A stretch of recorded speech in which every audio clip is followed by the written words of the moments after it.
Greetings, everyone, and welcome back to another episode of What Remains of Edith Finch.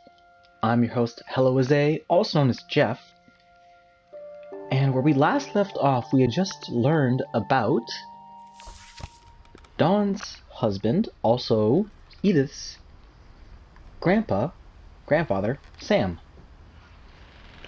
In a very strange accident, it would seem that Sam, after losing just a bit of focus in his what I would presume to be a slight paranoia towards the Finch family curse, he was knocked off a cliff by a buck after Dawn had shot it, thus revealing how he passes away. But yes, we're continuing forward and just kind of looking around, seeing what his room is about. A lot of this is just exploration at this point. I'm really enjoying the game so far, and I urge anyone who's seen the Let's Play so far, or sorry, my PlaySomething series, to consider actually going on purchasing this game and supporting the developer Giant Sparrow, because this is giving me a lot of food for thought, and it's really invoking a lot of deeper thinking about ways I've handled death in my own life, and maybe it'll even inspire or not create some thoughts, but rather invoke some thoughts on how you and individuals can handle death. Anyway, let's move on a little forward to the next story.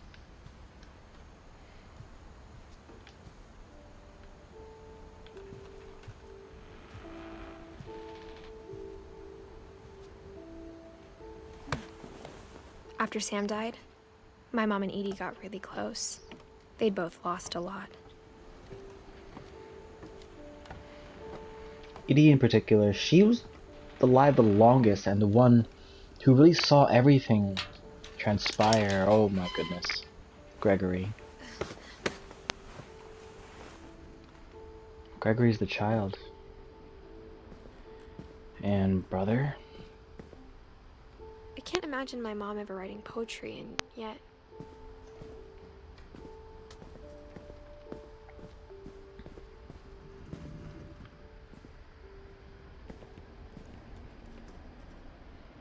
A schedule?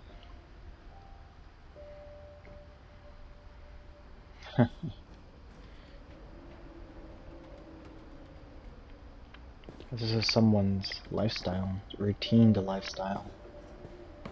Or in particular, Gus and Dawn's. In which case, Gregory would just be a baby. When we look back at the Finch family tree over here, you can see that, where is it? Dawn, Gus, and Gregory in the center. Dawn lived to be, let's see, I think it was 40, almost 50 years old, 48? Roughly that, I think. No, 58? Can't tell. Plus 40, yeah, 48-ish? Gus lived only 13 years. And then Gregory was only alive for a year. My goodness. Huh, safety plans? No playing outside, no answering doors to strangers, no business after dark, chores before dark, respect others.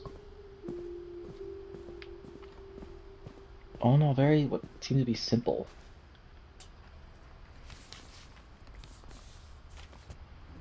Oh no.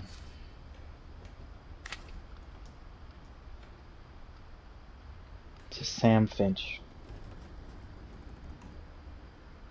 A divorce contract between Kay Carlisle. Oh my god, what? It would seem Sam, Dawn's mother or grandmother.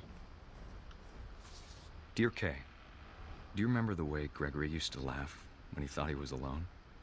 Like something funny was happening, but only he could see it. Oh no.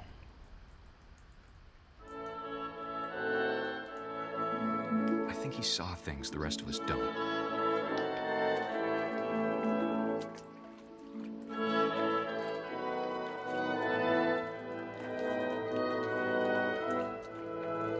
Oh, goodness sakes.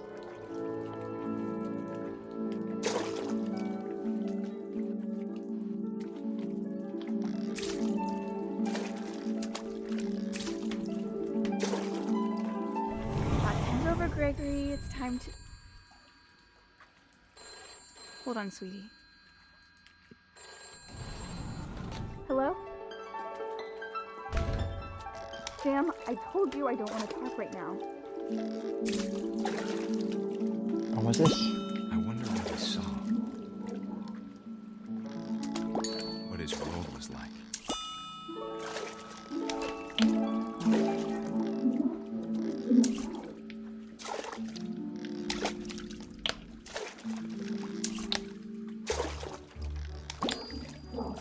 He reminded me Hey. so much of Calvin.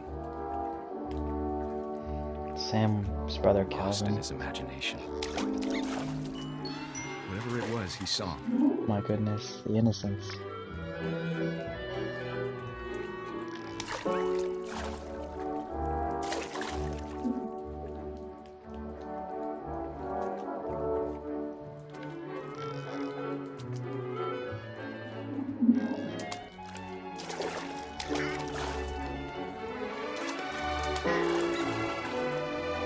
Look at that flip. Oh my goodness. Oh my gosh, look at that. This is actually pretty stupidly fun for whatever reason.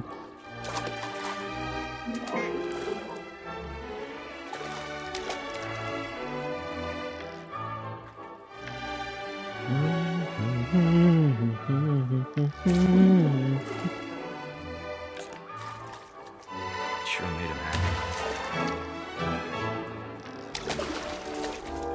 There's the whale.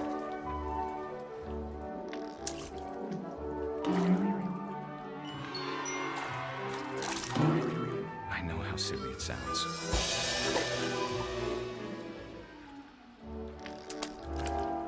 That I worried about a baby being too happy. But I could feel him slipping away. Sorry about that, Gregory. I know you did everything you could. Maybe if I hadn't called that night. Damn it. Hold on, I don't want Gregory to hear this. I wish he could have told us about the world he saw. Oh no. Oh god, no. Oh my goodness.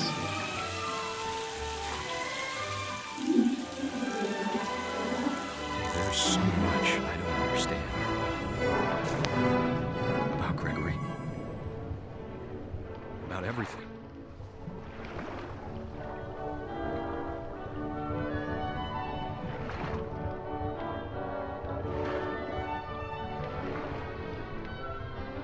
But I know what happened wasn't your fault.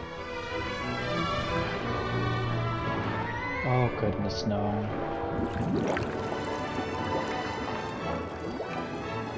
I'm sure he's happy. And he'd want you to be happy too. Good luck, Kay. Love, Sam.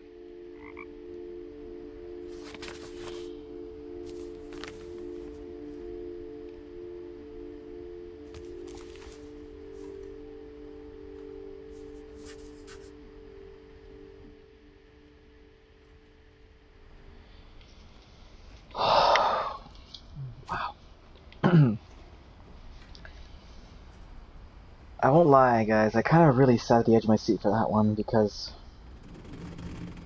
a lot of that expression was just innocence, and just pure imagination, pure creativity, but it was all just a pure, unfortunate accident.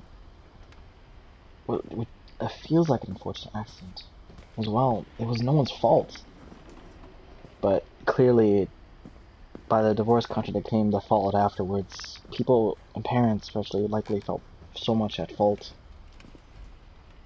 And you can't imagine how difficult that could have been. A poem for Gus, who always said the wedding was a bad idea.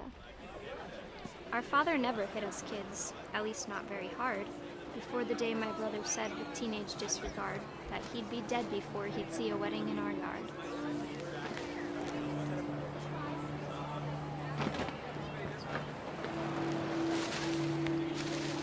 Interesting.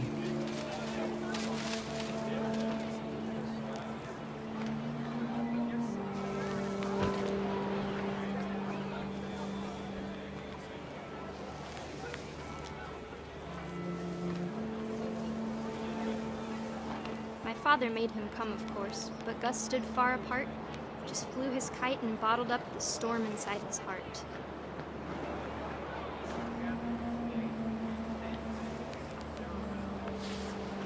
Another wedding?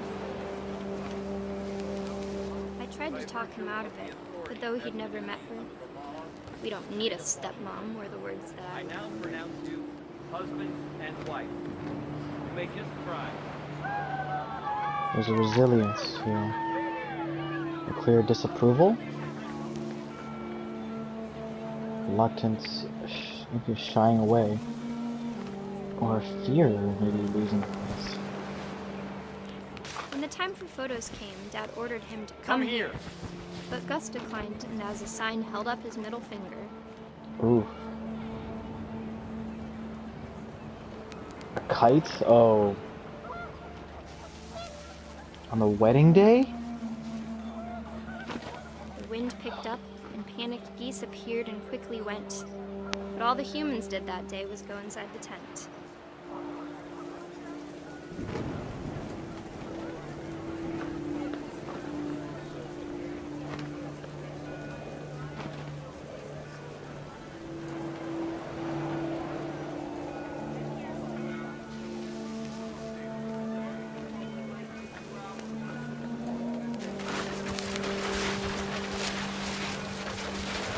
Oh man, I'm an Rain awful came down in buckets then, but no one seemed afraid that nature might destroy the tent our dad had crudely made.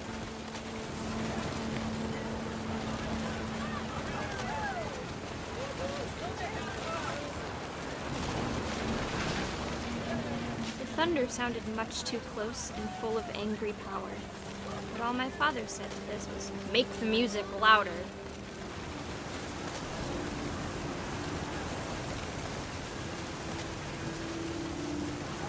So this is what happens when this is not exactly neglect, but straight up, I don't care. Let Gus do what he wants because he's clearly not happy with the situation. My father just let it go, I suppose.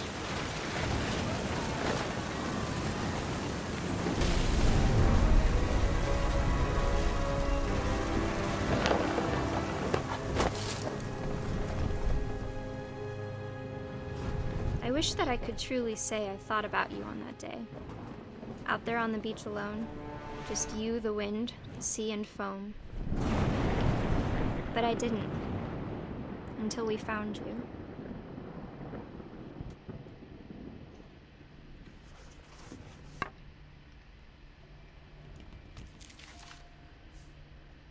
She never talked about him, but Mom told me once if I was a boy, they were going to name me Gus.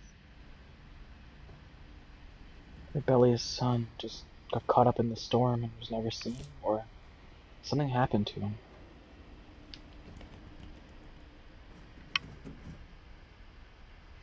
This kid was a little paranormal.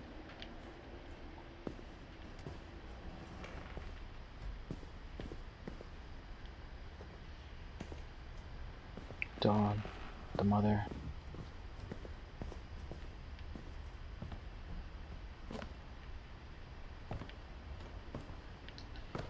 These stories are all so different from each other. Some are that ring true, so much rebellious nature. Some feel the neglect. Some clearly just not happy with their lot. There's so much. I don't know what to say in this game. It's really different, and it's invoking emotions that are very, not exactly jumbled, but very pulling at very different places, and trying to react to them currently right now, as I am. It's a struggle. There's a lot they're trying to do. Sorry, I'm kind of trying to play as well as comment, but the overall gist what I'm trying to get at is this game is trying to say many things and appeal to many different feelings in me, currently the player. And I'm profoundly left speechless by it all, because I don't know what to say. All these different lives, and all these different people. It's no different than trying to meet a bunch of bunch of people at one time and getting simply overwhelmed. At the crux of it all, though, oh my gosh, the swing.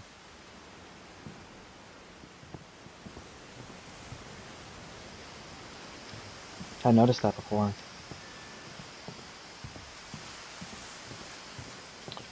Sorry, as I was saying, and the crux of all this is that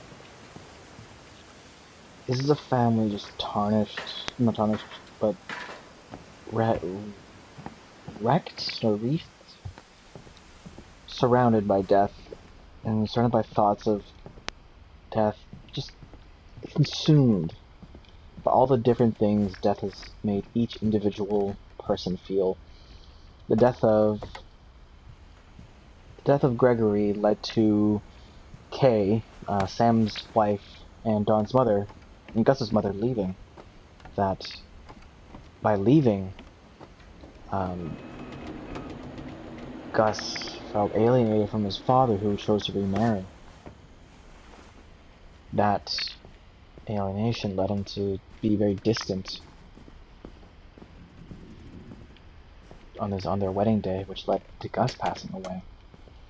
And I'm pretty sure that Dawn, Edith's mother, in this case, really bottled everything up and kept it to herself. And I can't really say that was for the better, because as you see now, as Dawn passed away, we're left with Edith just with so many questions about what kind of life the Finches lived, with no direct answer, because as far as we know, she was the only one left. Milton is still missing. Presumably missing. And for all we know, we may find out whether or not it's true. He was missing at all. But how crazy would it be if Milton was still alive and he's the Finch that does escape at all? Oh, meal ready to eat. So yeah, I'm a little lost currently, but don't mind that. I'm also rambling a bit as well.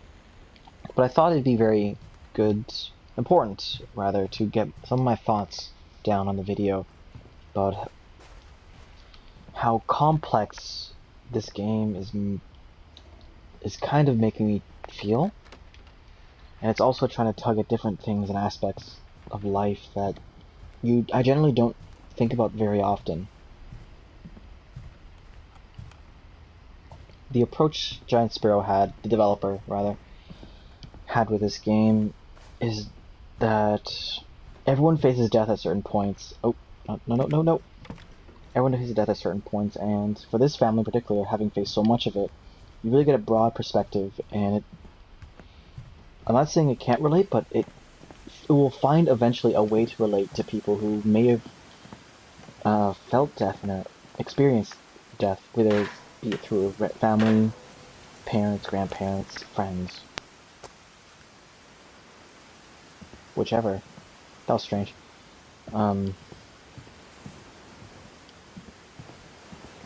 It's really appealing to a broad audience while still being connected to the very base theme within the game itself of experiencing death and coping, in particular.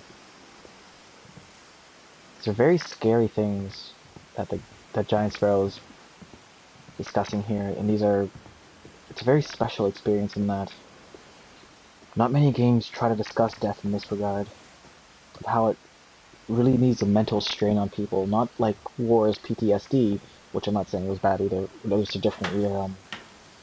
This is a very different aspect of death we're touching on, which is the very FPS war stories where people are traumatized in such direct fashion. This is more of a, I won't say long game, but this is more of a long term, as in really long term, as in generations here. I'm currently a little lost still. I'll decide whether or not I will cut some of this section out, just because I want to save time. But if I can't find anything, of course I'll do that. But until then, unfortunately you're stuck with me. Oh, what's that?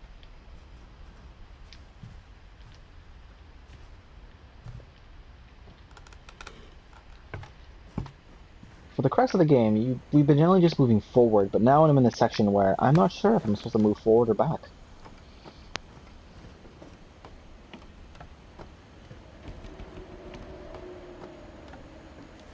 And poor Sam, though, having to lose both his kids.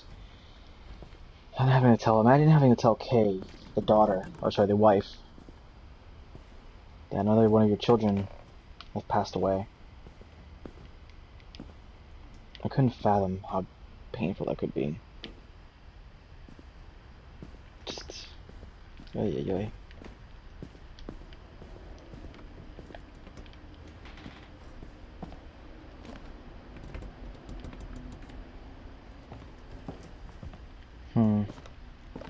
Still at quite a loss what to do here. I don't see any prompts.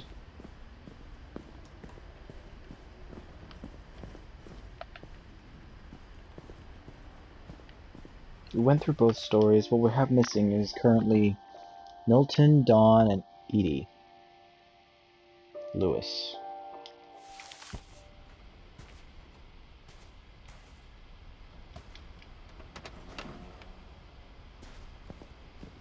Do I climb up? Nope.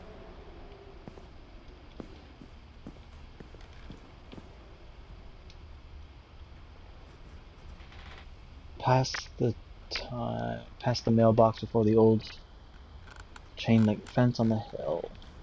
That's the emergency. I was assuming that you had to go forward this way and then go from there. Oh. My mom moved up to the loft after her brothers died. Yeah. I'd imagine... At the time, it was as far away as she could get.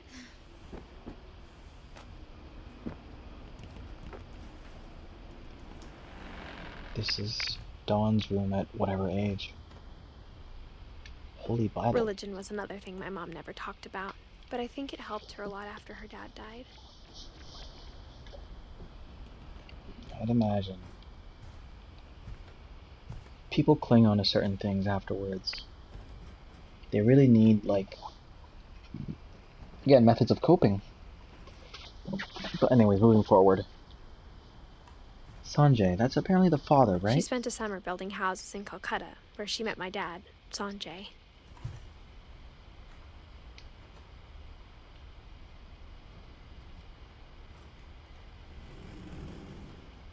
Copy passport for volunteer center. 10 ways to teach critical thinking, mathematics, geography, planet, India.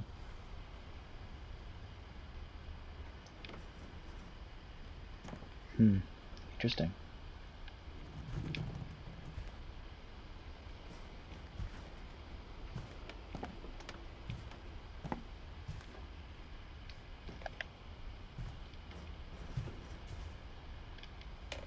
Guess back down I go.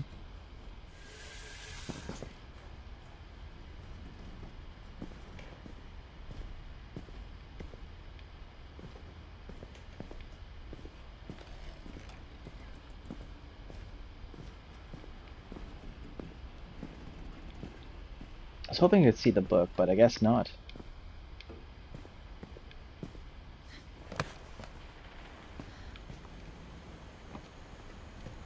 And then lo and behold, I probably was supposed to do that, and I'm just going back and forth again. That'd be pretty shitty luck, honestly. That said, I'm making strides to go forward.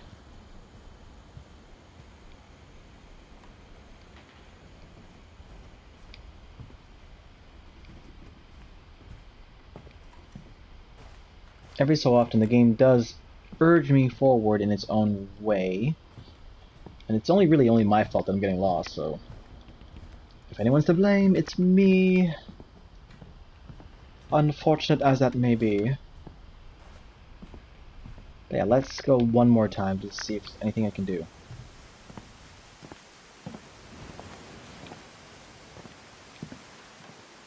Doesn't seem like it.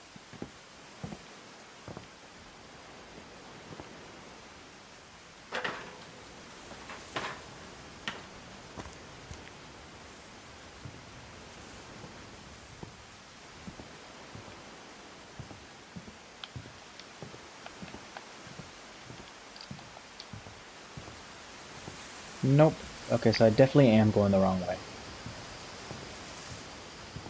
And there was something to do with that. Either laptop? Or the novel, or the notebook on the desk.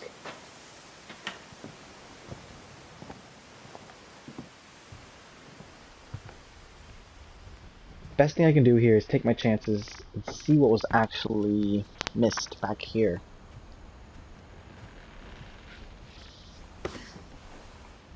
You can do it, Edith. Climb, crawl, move forward.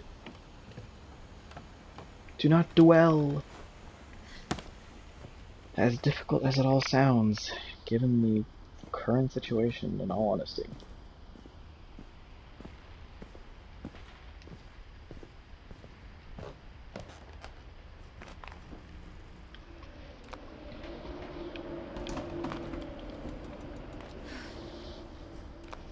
I'm making great strides, right? Great strides.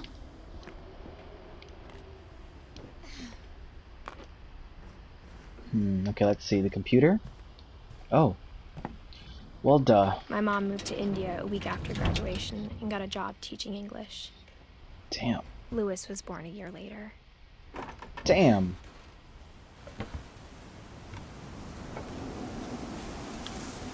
When my dad died, I don't think Mom knew where else to go.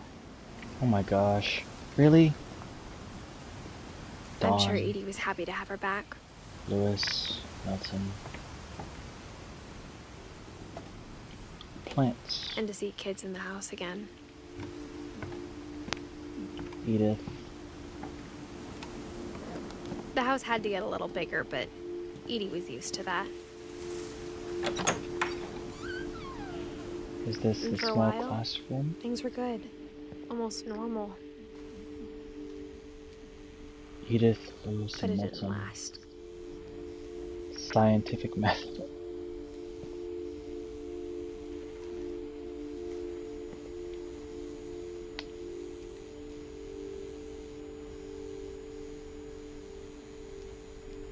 The kids. Sanjay. A laptop here too. Damn, it's really like everything just disappeared. You know, they up and disappeared.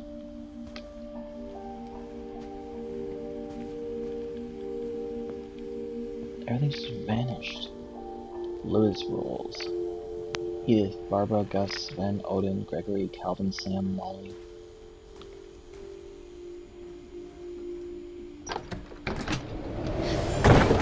The beginning of the end was Milton's 10th birthday, when Edie gave him a castle.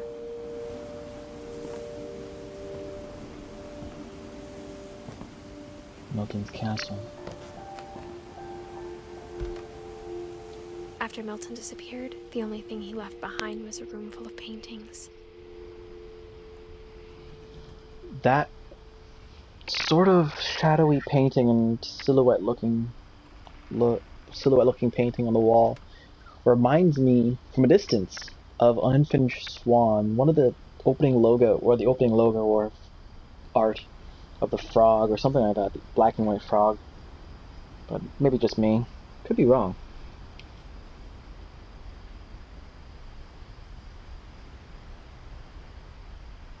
And that paint on the ground, footprints.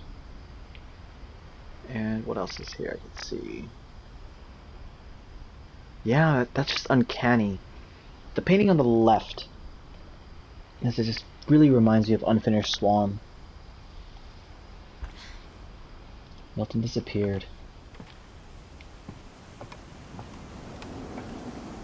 Supposedly Milton and Edith are the remaining Finches in the world.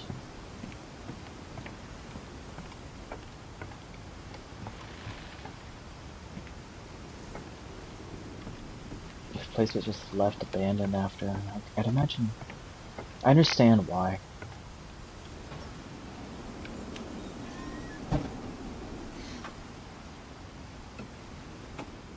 Paint.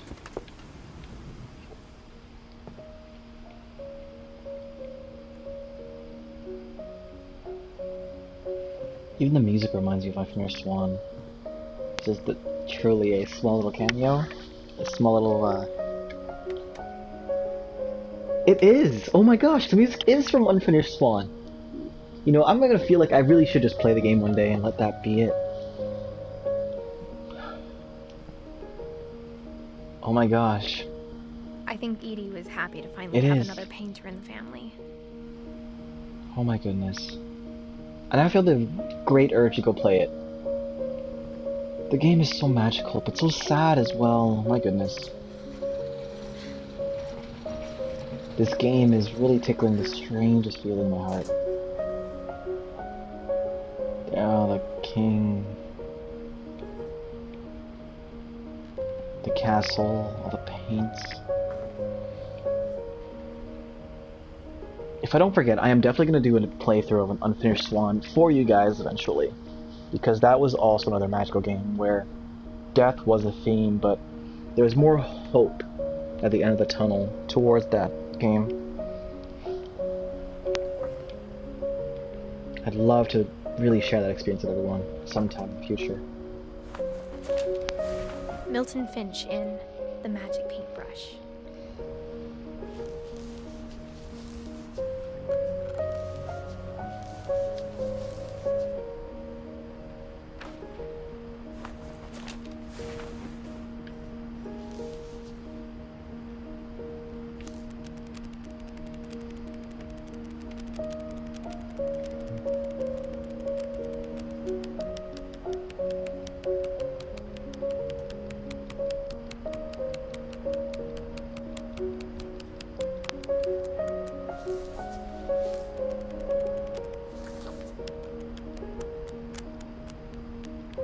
Lost. How crazy would it have been if he believed himself to be the child? But oh no, please tell me that's... Is he going to... And then...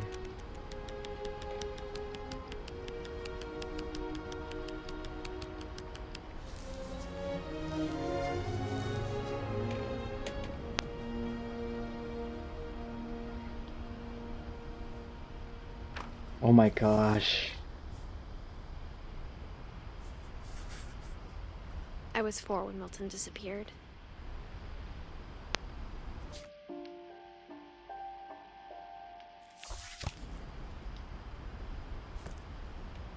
This area. It's brimming, it's literally, this small castle here is brimming with nothing but nostalgia for me. Pain. It's painful. A very indirect Mom spent months searching pain. for my brother. Then she sealed the doors. Because of how sad, not sad, but yeah, sad, really. How Unfinished Swan really became. It hurt. But Whatever Milton had found in the it makes house, sense. Mom didn't want it getting out. And this little trip back to what I believe is Unfinished Swan, and how this relates to the overall scheme, overall story is, oof.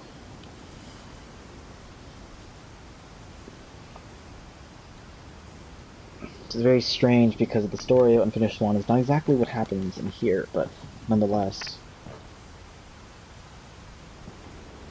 Stairs up. Mom definitely blamed Edie, but I think Lewis blamed himself. Lewis? Why? After he graduated, he just spent more and more time in his room. Until Mom got him a job at the cannery.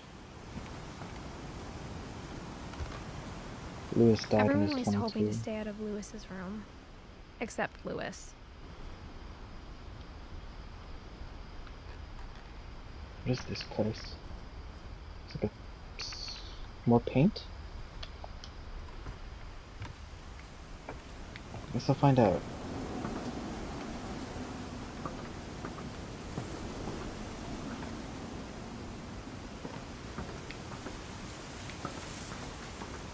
Huh.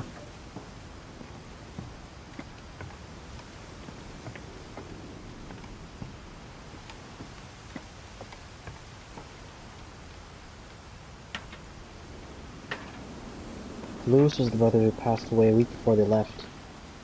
Between Edie, Dawn, and Lewis, I think The story's coming very close to a close, guys.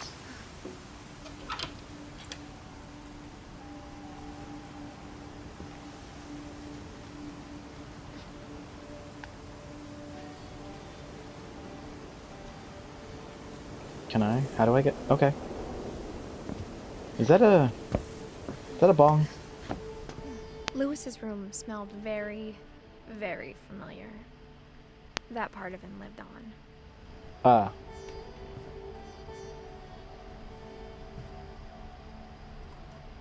Huh. I mean, people cope differently.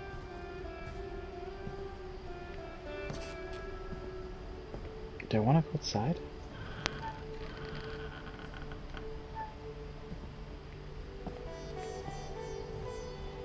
Is that... Lewis and I spent a lot of time playing games together, but he was surprisingly bad at them. He died a lot. Kinda happy. This game doesn't actually have death and it's actual dying. Edith Finch. Greater Seattle Institute of Psychology.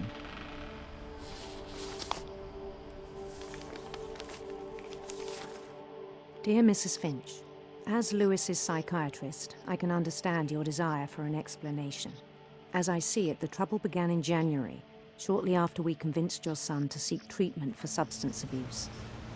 Newly What does that sober, mean? I believe Lewis first noticed the monotony of his daily life. Oh, don't tell me. He kept working at the cannery. But he withdrew part of himself. In our sessions, I saw the same behavior. His mind began to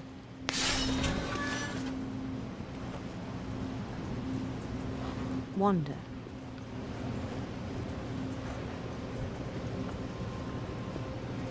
Oh, this is weird. I asked him to describe it. He said he started small,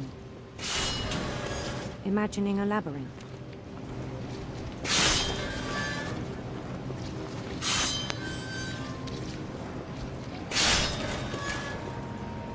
Something tells me this is not going to go well.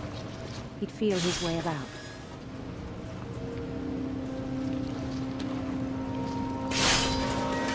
Then something moved. Bats. And toads. Whoa. And things that have not names.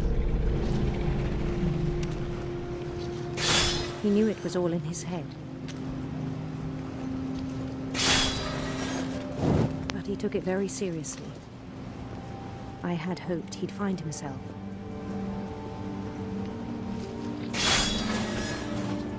Red carpet. But he found something more. Oh, I worried about him then. it's really all Daydreaming different. at the cannery. I spoke with his boss. But he said Lewis had become a model employee. Methodical, tireless, focused.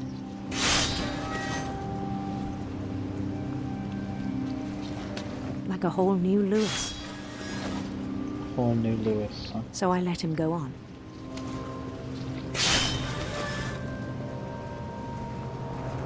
Am I stuck? Oh, what the heck? I even encouraged him. It Something tells seemed me that very hand promising is... at first. I can't help but think that hand's He not going told to me go... he'd made a new friend.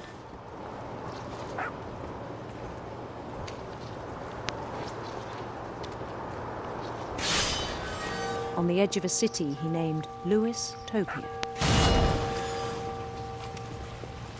He built the city up slowly, brick by brick. Then he made musicians.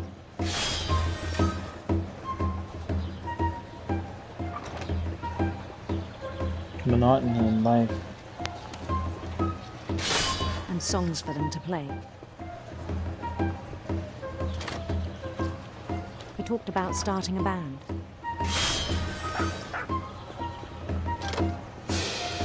Whoa. Tuba player. and he was always humming something. Every day his imagination grew stronger. Oh, dang. He no longer spoke at the cannery, but his chopping was as reliable as ever. You sure?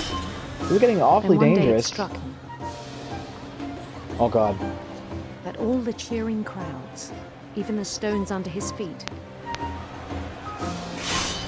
were all in his imagination. So he could do whatever he wished.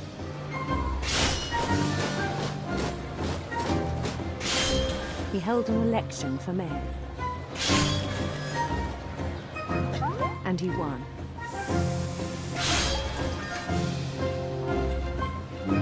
They begged him to stay, but his mind was already wandering. It became a game for him.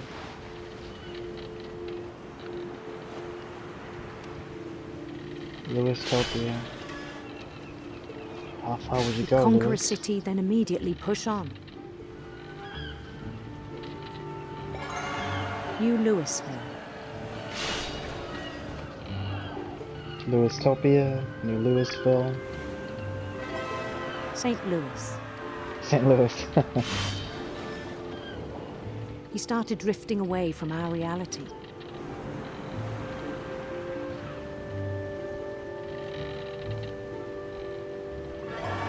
Minneapolis. Until one day he forgot to go home from the cannery. Even as his mother pleaded with him, part of Louis kept sailing on. Oh.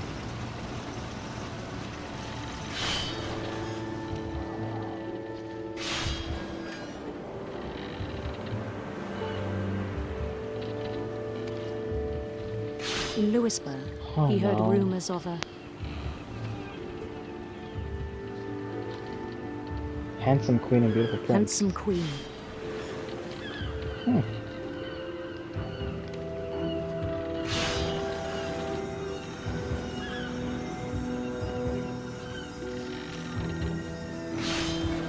The queen was on her own quest for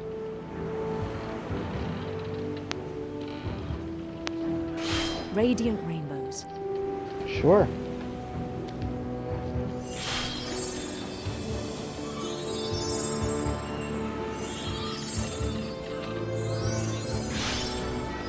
He followed the sound of her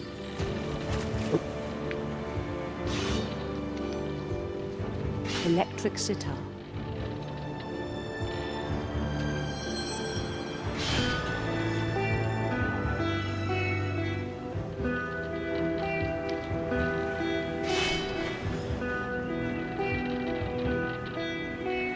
His chase led him to a golden palace east of the sun and west of the moon.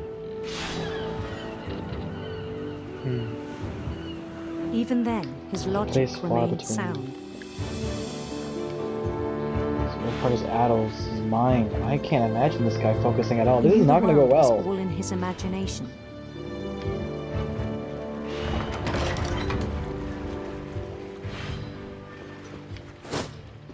Damn, this got He was elaborate. so proud of having created it. Whoa.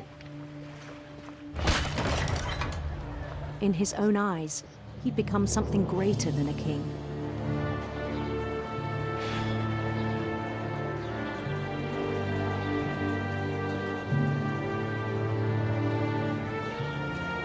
For someone who'd never known success in the real world, I think it was overwhelming. You know, somewhere along this, I actually forgot the therapist was even narrating. The therapist was the one narrating. And then it struck him A that the story. real Lewis was not the one chopping salmon, but the one climbing the steps of a golden palace.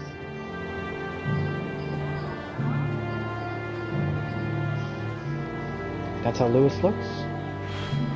But that look of sadness. Is he truly even happy?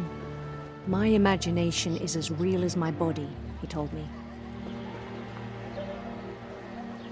My imagination is as real as my body.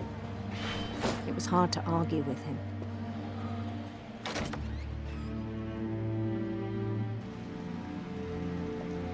is Lewis currently? All the fish blood. He began to forget the cannery. world we know.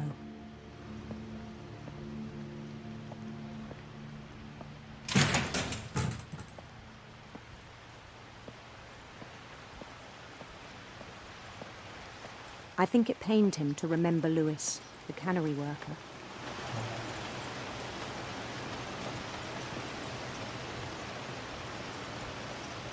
The man escapes into imagination. He began to despise the man with a royal contempt. Is that?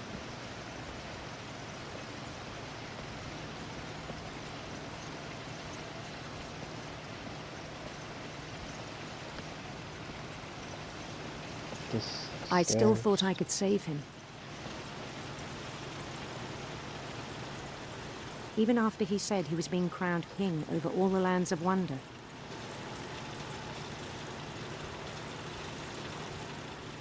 Oh no. Go up. The palace would be packed with his companions.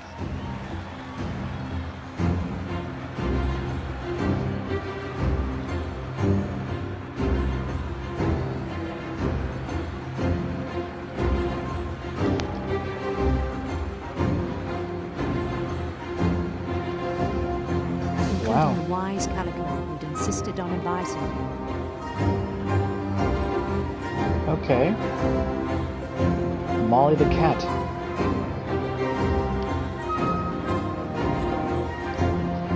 This guy's imagination just really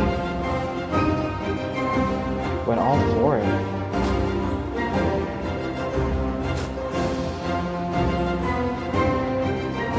His queen waited, holding his crown. This person can't help but escape his mundane life. To replace his own There life was only with one something more thing left exciting. to do. Be crowned?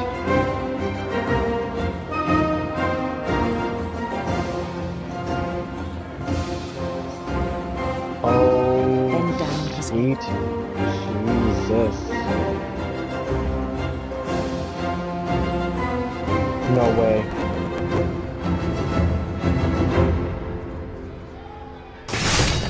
And the rest I think you know.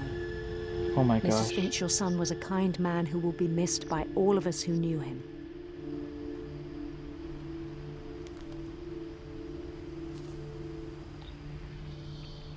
Whew. My brother was really cool. I wish you could have met him. Yes.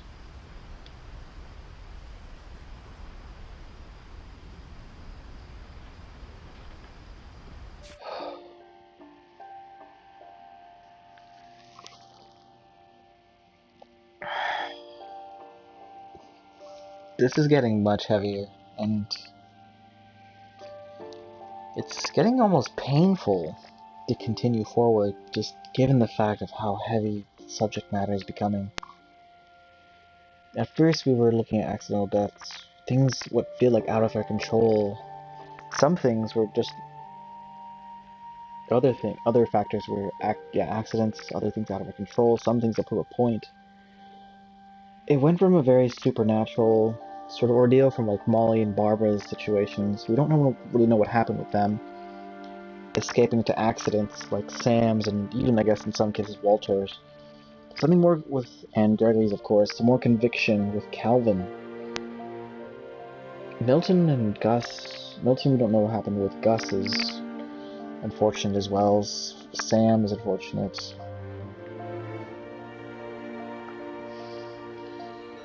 Oh dear, dear. Perhaps one of the scariest things is that we're reaching Edie, Dawn, and Edith. And for in particular, us as Edith, we don't know how that's going to really end up because as far as we know, we're slowly learning the journeys of each and every Finch family member as their lives sort of fade away. We've now come to accept that Milton is likely dead, or likely passed on. So who knows what's going on forward. Yes, I paused this, and I paused for a reason because I'm going to stop the video here for the time being. Taking some time to digest the video, digest the game in its entirety, is something I think is quite required when you want to play, if you play this kind of genre, this kind of first-person narrative, taking you through this individual collection of short stories that all wrap around this theme of coping and understanding death in entirety. In this case, Lewis is more escaping reality and eventually committing suicide. Whether it's on purpose or accidental, I don't know, because a man so wrapped up in his imagination, you gotta wonder, did he even realize he knew what he was doing? And I'm sure in some cases, some points in people's lives, maybe they come to that same stretch as well, but who knows? I can't speak for them. Anyway, I hope you continue on with this series, guys. We have maybe another episode or two left. I'm not sure, but I can only imagine with Edie and Dawn left on as the unsolved cases here, and perhaps even Edith herself. You can imagine we're only getting closer and closer towards the finish line. As always, guys, I'm helloazae here. If you like any content you've seen so far, I recommend you like, comment, subscribe, leave a comment below, let me know what I can fix up, what I can do to improve, or even see what kind of content I'd like to see in the future. I love to take recommendations, because I love this kind of narrative.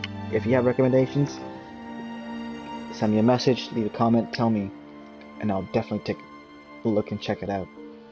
And of course, yes, if you could, follow me on my Twitter at helloazae, and I believe that's it. So cheers, guys. Have a good one. Give this game some thought. And thank you very much. We'll still have more to go.